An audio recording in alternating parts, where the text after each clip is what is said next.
What's going on, everybody? Deacon here.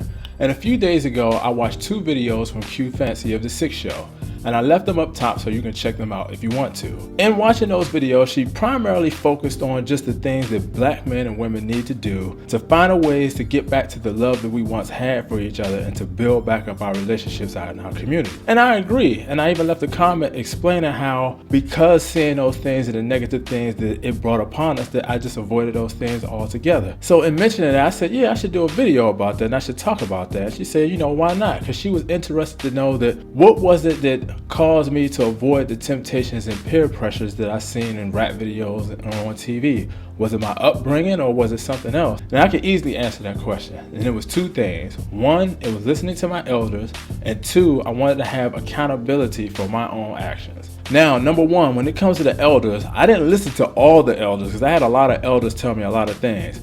But I separated it into 2 categories, the haves and the have-nots. And when I say have and have-nots, I don't mean material possessions. When I talk about the haves and the have-nots, with the haves, I'm talking about those who have joy, who have peace, who have love, who are cornerstones or pillars in their family. Those people that you know when they speak, you want to listen to what they have to say, opposed to the have-nots. Those people who are lazy, they're complainers, they don't want to do anything. It's always somebody else's fault why they don't have anything or why they haven't made it anywhere in life. And they always want to put the blame or burden on somebody else instead of being accountable for themselves. So when it came to them sharing their information, sharing their wisdom, I was able to discern.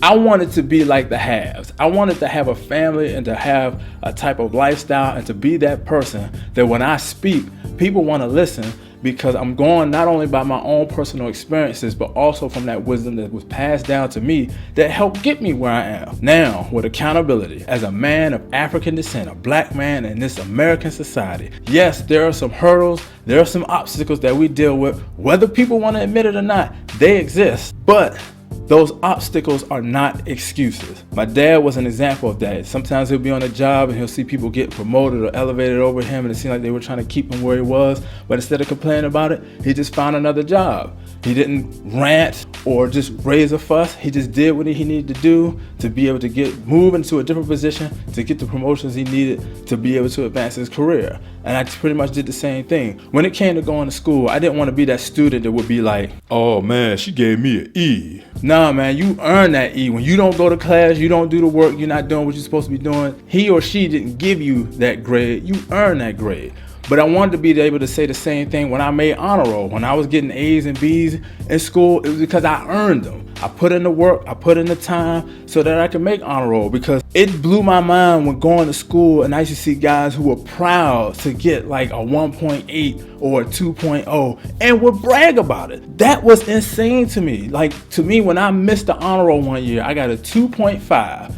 I was on the bus looking like I was about to cry, because I was just so disappointed in myself. And people were saying, man, you got a 2.5, that's good. I don't know what you upset about, because it was below my expectations, because I wanted to be more than that. Now, in the 90s, rap music glorified sex, drugs, and violence. Man, and I love listening to rap music in the 90s. You know, listening to Tupac, Biggie, DMX, Jay-Z, the Wu-Tang Clan, the Tribe Called Quest, Nas, and I mean, the list can go on and on. But I was able to discern that it was just entertainment. I knew that wasn't a lifestyle I wanted to live, because I had older guys tell me, look, man, if you live this lifestyle, you only have 2 options. You're either gonna be dead or you're gonna be in jail. So that took care of that aspect of it, did not want to be a thug and want to live the rap life, because I can admit I wasn't about that life. But then when it came to women, now I had a friend of mine, Tony, he had so many belts because he had so many notches on him. And I had to ask myself, do I want to be that dude? Now granted, he could pull girls a lot easier than I could, but I still wanted to make a decision that it's like, do I want to be a man whore, or do I want to be somebody that, you know, I can actually form a relationship and build on those relationships so that I don't keep on ending up in the same kind over and over again. The best piece of advice that my mother ever gave me was to make a list of what I would want in a wife. And that was beneficial, because even though she said as you get older, it's going to change, so there's some things you're going to take away and some things you're going to add, it gave me a foundation of what I wanted to deal with what type of women I wanted to deal with. Because after seeing what my dad went through with Black Mamba, I automatically told myself that that was zero tolerance. One thing that I automatically stopped doing is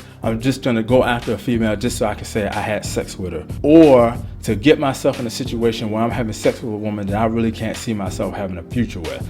If I can't even imagine some slim of a future with her, Okay, if I can't imagine myself having a future with her, a successful and healthy one, I ain't want nothing to do with her. Therefore, the reason why I'm married to the woman that I'm married to today is because I chose that woman. Now, yeah, of course, when I proposed, she had to say yes, but I still had to propose. So I'm gonna end it just by saying this. I want it to be an example to show that I do not fit the mold of the typical negative stereotype that you hear in rap songs. We are all not thugs. We are all not deadbeat dads. All of the mamas are not strippers trying to strip their way through college. That instead that we are strong and educated individuals who are now trying to figure out a way to not only just know what we need to do to build back up the Black community, but to actually put it into practice and to put it into application. But in order to be a voice and to move us in that direction, you first have to be an example in your own household. And that's what I'm doing, holding my own accountability